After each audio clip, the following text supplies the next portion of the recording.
আসসালামু আলাইকুম।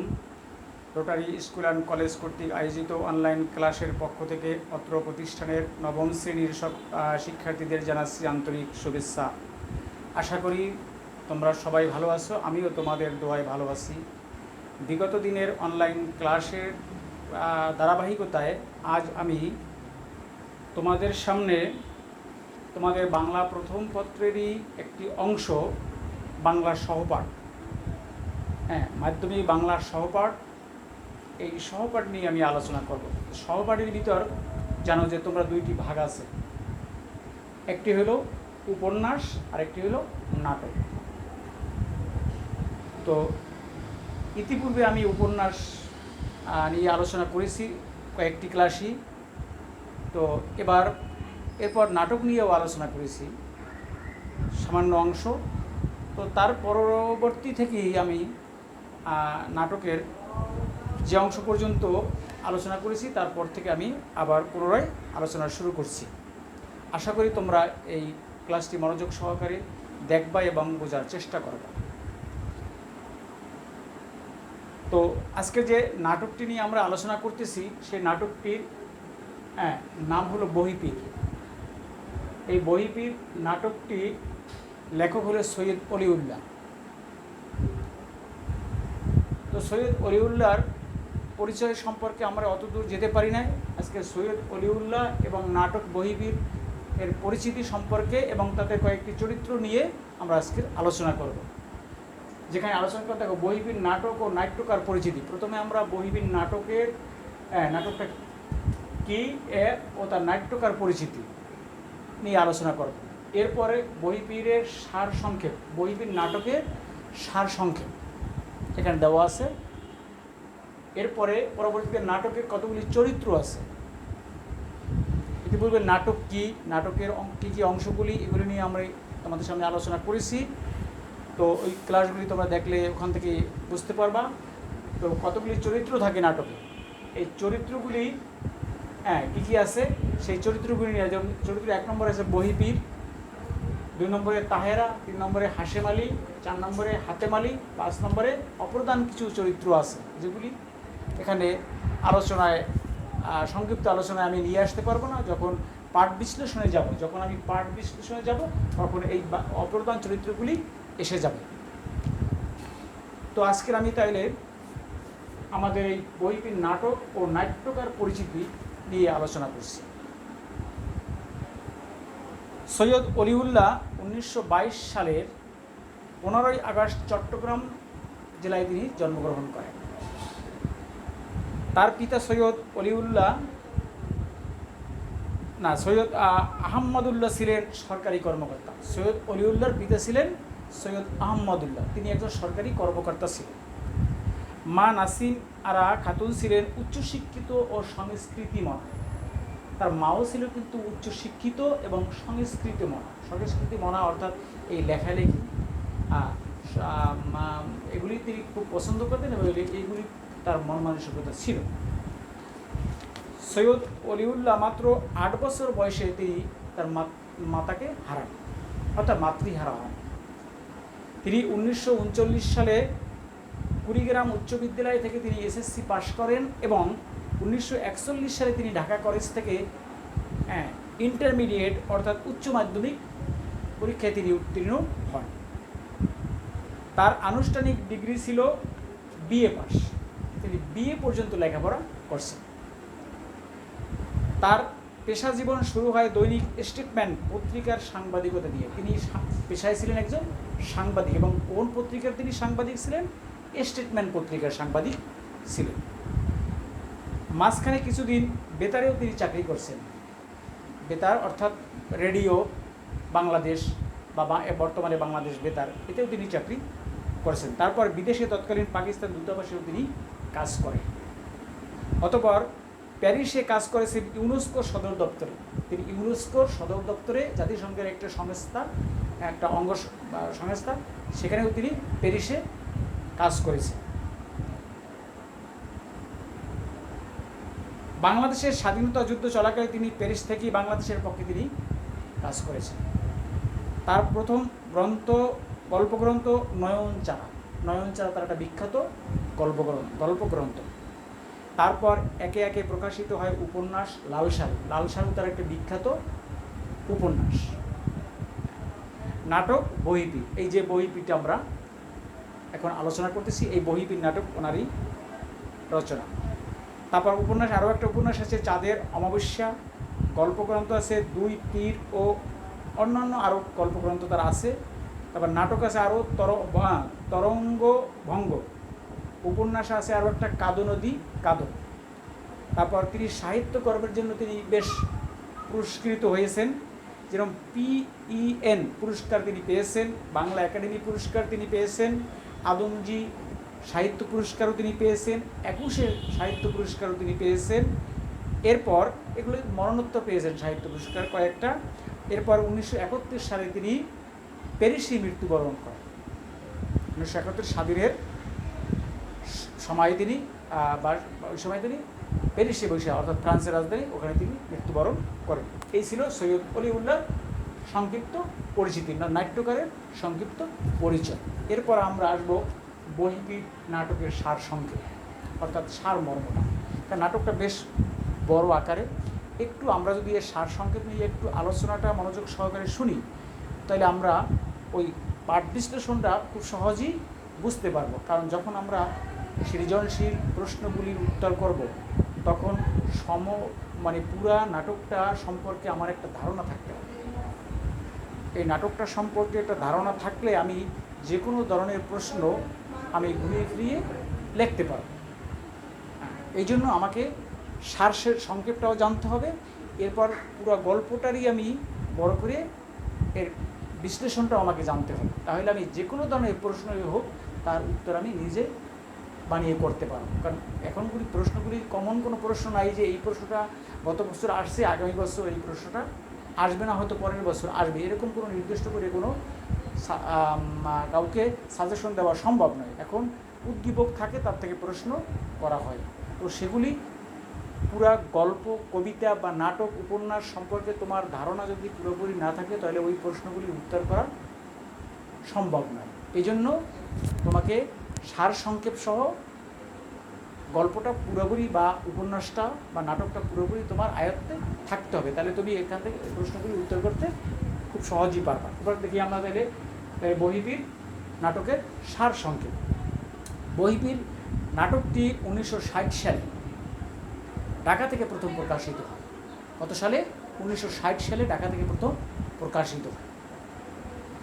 প্রকাশের আগে 1955 সালে ঢাকার PEN 1955 সালে ঢাকার PEN ক্লাবের উদ্যোগে এক আন্তর্জাতিক সম্মেলনে অনুষ্ঠিত হয়। এটা প্রকাশ হয়েছে 60 সালে, কিন্তু এর আগে 5 বছর আগে 1955 সালে এটা ঢাকার PEN একটা ক্লাব আছে, এই ক্লাবে কিন্তু এটা কী হয়েছে, সেখানে একটা আন্তর্জাতিক সম্মেলনে এখানে কিন্তু মঞ্চস্থ করা হয়েছে বা দেখানো হয়েছে।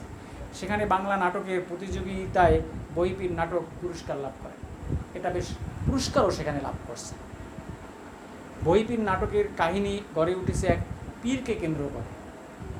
বহিপীরের নাটকটি এক পীরকে কেন্দ্র করে এটা কিন্তু গড়ে উঠেছে। এই পীর সারা বছর বিভিন্ন জেলায় তার অনুসারীদের বাড়িতে বাড়িতে ঘুরে বেড়াতেন। এক এক এলাকায় এক এক ধরনের ভাষা, অর্থাৎ সারা বাংলাদেশে সে ঘুরে ঘুরে বেড়াইত। তাহলে এখন এক এক এলাকায় এক এক ধরনের ভাষা, যেমন সিলেটের আঞ্চলিক ভাষার সাথে বরিশালের আঞ্চলিক ভাষার মিল নেই, আবার বরিশালের আঞ্চলিক ভাষার সাথে রাজশাহীর আঞ্চলিক ভাষার মিল নেই, আবার রাজশাহীর আঞ্চলিক ভাষার সাথে চিটাগাংয়ের বা চট্টগ্রামের আঞ্চলিক ভাষার সাথে মিল নেই, আবার চট্টগ্রামের আঞ্চলিক ভাষার সাথে খুলনার আঞ্চলিক ভাষার মিল নেই। যেহেতু বিভিন্ন সারা বাংলাদেশে তিনি ঘুরে ঘুরে বেড়াইতেন, বিভিন্ন এলাকায় বিভিন্ন ধরনের আঞ্চলিক ভাষা থাকায় তো ওই আঞ্চলিক ভাষায় সাধারণত তারা কথা বলে। এখন আমি যদি সিলেট অঞ্চলে যাই, যদি সিলেটের আঞ্চলিক ভাষায় ভালো করে কথা বলতে পারি, তাহলে সিলেটের লোকজনকে আমি খুব ভালো করে বুঝাইতে পারবো, তাদেরকে আমি খুব সহজেই তাদেরকে আয়ত্তে আনতে পারবো। তাহলে আমাকে তো এই বিভিন্ন এলাকার বিভিন্ন আঞ্চলিক ভাষা শেখা আমার পক্ষে সম্ভব না। তাই তিনি বইয়ের ভাষায় কথা বলতেন, কারণ বইয়ের ভাষাটা সব জায়গায় একই। সিলেটেও যে বইয়ের ভাষা, খুলনায়ও সেই বইয়ের ভাষা, চিটাগাঁও সেই বইয়ের ভাষা, রাজশাহীতেও সেই, রংপুরেও সেই বইয়ের ভাষা। কারণ এই বইগুলি ছাপানো হয় এবং ক্লাসে পড়ানো হয় সারা বাংলাদেশে একই বই, সব জায়গায় একই বই পড়ানো হয়, তাই তিনি বইয়ের ভাষায় কথা বলতেন। আচ্ছা, পরে আমি একটু আসতেছি। তাই তিনি বিভিন্ন এলাকায় অনুসারীদের বাড়িতে বাড়িতে ঘুরে বেড়াতেন। এক এক এলাকায় এক এক ধরনের ভাষা ছিল, তাই তিনি বিভিন্ন এলাকায় ভাষা শিক্ষা না করে বইয়ের ভাষায় তিনি কথা বলতেন বলে তাকে বহিপীর নাম দেওয়া হয়। তাই তার নাম বহিপীর কেন বলা হয়? তিনি বইয়ের ভাষায় কথা বলতেন বলেই তাকে বহিপীর বলা হয়। যদি প্রশ্ন আসে এরকম, বহিপীরের নাম বহিপীর রাখা হলো কেন বা বলা হলো কেন? তিনি বইয়ের ভাষায় কথা বলতেন বলেই তাকে বহিপীর বলা হয়। আচ্ছা, এই জন্য তার নাম হয়েছে বহিপীর। নাটকের এই কেন্দ্রীয় চরিত্রটির নাম অনুসারে নাটকের নামকরণ করা হয়েছে বহিপীর, কারণ এই চরিত্রটাই নাটকের শুরু থেকে শেষ পর্যন্ত সব জায়গায় সে মুখ্য ভূমিকা পালন করছে বিদায় তার নাম অনুসারে এই নাটকটির নাম রাখা হয়েছে বহিপীর। নাটকটি একটি প্রতীকী তাৎপর্য রয়েছে, এর একটি প্রতীকী তাৎপর্য। বহিপীর যে এই যে এখানে একটা প্রতীক দেওয়া হয়েছে, একটা তাৎপর্য আছে। কি তাৎপর্যটা আমরা দেখি। তো বাঙালি মুসলমান সমাজে পীর সম্প্রদায়ের সৃষ্টি হয় কুসংস্কার ও ধর্মীয় বইয়ের পাতা থেকে।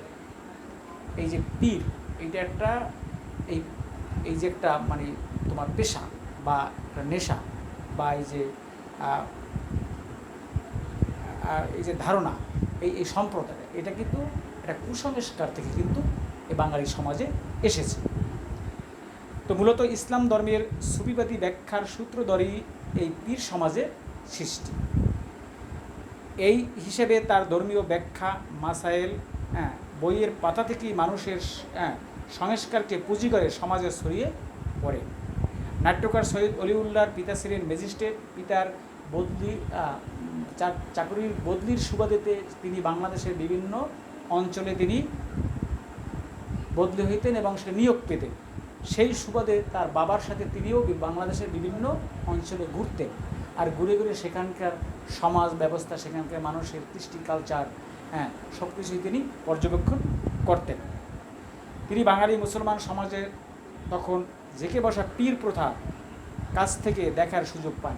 তখন পীর প্রথাটা তখন সারা বাংলাদেশে খুব একটা বড় ধরনের মানে প্রচলন ছিল।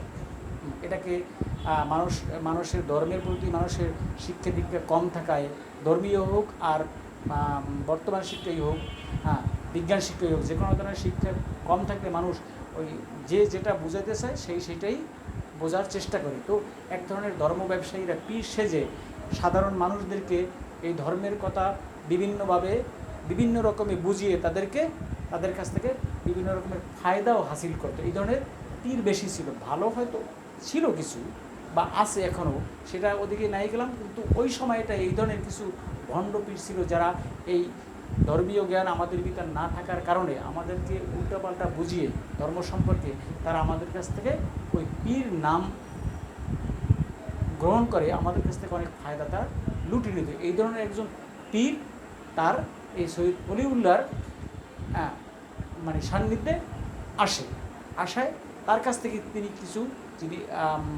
তথ্য সংগ্রহ করেন এবং সেগুলি এখানে তিনি তুলে ধরেছেন। আচ্ছা, তিনি বাঙালি মুসলমান সমাজে তখন জেকে বসা পীর প্রথা কাছ থেকে দেখার সুযোগ পান। ফলে তিনি লালসারু উপন্যাসে যেমন তেমনি এই নাটকে সে অভিজ্ঞতা তুলে ধরেন। তিনি এই পীর প্রথা নিয়ে তিনি একটা নাটক বই লেখেন, বইটির নাম ছিল লালসারু। এই লালসারুর ভিতরে এই পীর প্রথাটা যে তাদের যে ভণ্ডামিটা ছিল সমাজে সাধারণ মানুষের কাছে, সেগুলি তিনি এখানে তুলে ধরছেন। নাটকটি গড়ে উঠেছে বহিপীরের সর্বগ্রাসী স্বার্থ ও নতুন দিনের প্রতীক এক বালিকার বিদ্রোহের কাহিনীকে কেন্দ্র করে। তো নাটকের কেন্দ্রীয় চরিত্রটা হলো বহিপীর। আগে আমি বলছি বহিপীর নামটি কীভাবে এসেছে। তিনি 2 বছরান্তে একবার শিষ্য বা মুরিদদের বাড়িতে ঘুরে বেড়ান, অর্থাৎ তার বাংলাদেশের বিভিন্ন এলাকায় এই বহিপীরের বহু মুরিদ ছিল ছিটানো, এখানে ওখানে তার মুরিদ ছিল। সেখানে তো বছরে একবার তাদের বাড়িতে যাওয়া সম্ভব হইতো না। সে 2 বছর অন্তর অন্তর সে এক বাড়িতে যেয়ে তাদেরকে কিছু ধর্মীয় হেদায়েতিমূলক কথাবার্তা তাদেরকে বুঝাইতো। হয়তো এটাকে অপব্যাখ্যা দিয়েও তাদেরকে বুঝাইতো বা সঠিক ব্যাখ্যাও কিছু থাকতো, অর্থাৎ তাদেরকে সে যেটা বুঝাইতো তারা সেটাই, তার মুরিদরা সেটাই বিশ্বাস করত। তখন মুরিদরা সর্বস্ব দিয়ে তার সেবা করত। যখন যার বাড়িতে সে যাইত তখন সে কী করত, তাকে তাদের সর্বশক্তি দিয়ে তাকে সেবা যত্ন করত। এবার এক মুরিদ তার মাতৃহারা কন্যা তাহেরাকে এই বৃদ্ধ পীরের সাথে জোর করে বিয়ে দেয়। তার এক বৃদ্ধ কী ছিল, মুরিদ ছিল, সে কী করছে, জোর করে ওই পীরের কাছে তার এক নাবালিকা মেয়ে তাকে জোর করে বিয়ে দিয়েছে। তাহেরা, মেয়েটির নাম ছিল তাহেরা। তাহেরা তা মেনে নেননি, কারণ সে বয়স্ক বা বৃদ্ধ, বয়স্ক মানে বেশি বয়স্কই ছিল, আর মেয়েটা ছিল ছোট। তাকে জোর করে সে বিয়ে দিয়েছে। আর বইয়ে দিয়ে মুরিদ মনে করছে যে আমি এই পীরের কাছে আমার মেয়েটিকে বিয়ে দিয়ে আমি ধন্য, ধন্য। কিন্তু মেয়েটি চিন্তা করলো আমি এই বুড়ার কাছে কেন বিয়ে করবো, তাই সে তার কাছে সে যাননি। সে কী করে, পালায়। সে পালিয়ে হাতেম আলী জমিদারের শহরগামী বজরায় আশ্রয় গ্রহণ করে। হাতেম আলী নামে এক লোক ছিল ওই এলাকার, তিনি কী করছে, তার শহরগামী অর্থাৎ শহরে যাচ্ছে তার বজরা মানে ছোটো নৌকা। এই নৌকাগুলি তখনকার তোর গাড়িটি দিয়ে এরকম এখনকার মতো এরকম রাস্তা বা গাড়ি, লঞ্চ, স্টিমার এগুলো ছিল না। তখন বিশেষ করে নৌকায় মানুষ চলাচল করতো বেশি, নৌকা পথটাই বেশি ছিল। তাই তিনি এরকম এই বজরা মানে নৌকা, ছোটো নৌকা, এই ছোটো নৌকাটি ঢাকায় আসতেছিল, সেই বজরায় গিয়ে সে আশ্রয় নেয়, অর্থাৎ বাড়ি থেকে সে পালিয়ে যাচ্ছে। বহিপীরও তার সঙ্গী হকিকুল্লাহকে সঙ্গে নিয়ে তার সন্ধানে বের হয়। এই বহিপীরের সঙ্গী ছিল, নাম ছিল হকিকুল্লাহ। এই হকিকুল্লাহকে নিয়ে বহিপীর তার সন্ধানে, তাহেরার সন্ধানে বের হয়েছে যে কোথায় গেল মেয়েটি, তাকে তার সন্ধান বের করতে হয়। তো প্রতিমধ্যে বহিপীরের নৌকা দুর্ঘটনায় পতিত হন। সেও নৌকায় যাচ্ছিল তার সন্ধানে, এর ভিতর তার নৌকা কী হয়েছে, দুর্ঘটনা পড়ছে, এবং তিনি ঘটনাক্রমে হাতেম আলীর বজরাতি আশ্রয় লাভ করেন। তার নৌকা দুর্ঘটনা হয়, সে করছে কি, ওই হাতেম আলীর নৌকায় যেয়ে উঠছে, যে নৌকায় তাহেরা আশ্রয় নিয়েছে সেই নৌকায় যেয়ে উঠছে। আচ্ছা, তখন তিনি তাকে পাওয়ার জন্য, এক সময় তিনি জানতে পারেন এই বজরাতেই তার নববিবাহিত স্ত্রী আছে। সে জানতে পারে যে এই নৌকার ভিতরেই তার ওই বিবাহিত, নববিবাহিত কে তাহেরা এই নৌকায় আছে। এটা জানার পর সে কী করলো, তখন তিনি তাকে পাওয়ার জন্য কূট কৌশলের আশ্রয় গ্রহণ করেন। তাকে পাওয়ার জন্য, কারণ তার খোঁজেই তো বের হয়েছে, তাকে পাওয়ার জন্য কী করে, কূট কৌশলের আশ্রয় গ্রহণ করে। অপরদিকে বজরায় জমিদার পুত্র হাশেম আলী তাহেরার করুণ কাহিনী জেনে তার পক্ষ নেয়। এখানে কী করছো, ওই হাতেম আলীর ছেলে হাশেম আলী, হাতেম আলীর ছেলে ছিল হাশেম আলী। এই হাশেম আলী সে কী করছে, ওই বা হাশেম আলী তখন তাহেরার এই করুণ কাহিনী শুনে, যে সেই কম বয়সে কার সাথে, ওই বৃদ্ধ পীরের সাথে বিয়ে দিচ্ছে, এই কথা শুনে এই বিয়ে দেওয়ার কারণে সে পালিয়ে যাচ্ছে, এই করুণ কাহিনী শুনে ওই তাহেরার পক্ষ নেয়। কি নেয়, হাশেম আলী। এতে বজরায় দ্বন্দ্ব চরমে ওঠে। এর ভিতর সে পক্ষ নেওয়ায় কী হয়েছে, বহিপীর তার স্ত্রীকে নিতে যাচ্ছে আর হাশেম আলী এতে বাধা দিচ্ছে। এই দুজনের ভিতরে একটা কি হয়, এখানে ঝগড়াঝাটি হয়, সেখানে একটা দ্বন্দ্ব হয়ে ওঠে। বেশ দ্বন্দ্বটা কি চরমে ওঠে, অর্থাৎ একটা সীমাহীন পর্যায়ে যায়। বহিপীর জঘন্য কূটকৌশলে আশ্রয় গ্রহণ করতে থাকে।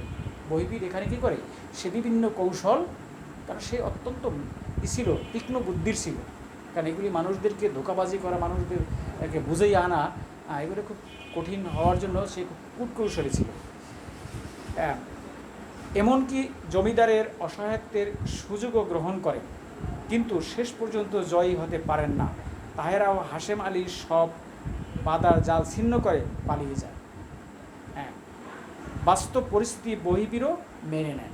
এখানে হাশেম আলী তাহেরাকে নিয়ে পালিয়ে যেতে সক্ষম হয়। এখানে বহিপীরের কূটকৌশলে কোনো বাস্তবায়িত করতে পারে না। তো এইটুকু হলো বহির্বিদ নাটকের সারসংক্ষেপ। আমি আজকে এই সারসংক্ষেপ তোমাদেরকে আজকে তোমাদের সামনে আলোচনা করলাম। এরপর নাটকের চরিত্র পরিচিতি, এই বহির্বিদ থেকে যে চরিত্রগুলি আছে এগুলি নিয়ে আলোচনা করব আগামী ক্লাসে। এই আগামী ক্লাসের আমন্ত্রণ জানিয়ে আজকের মতো এখানেই আমি শেষ করলাম। খোদা হাফেজ, ভালো থেকো, সুস্থ থেকো।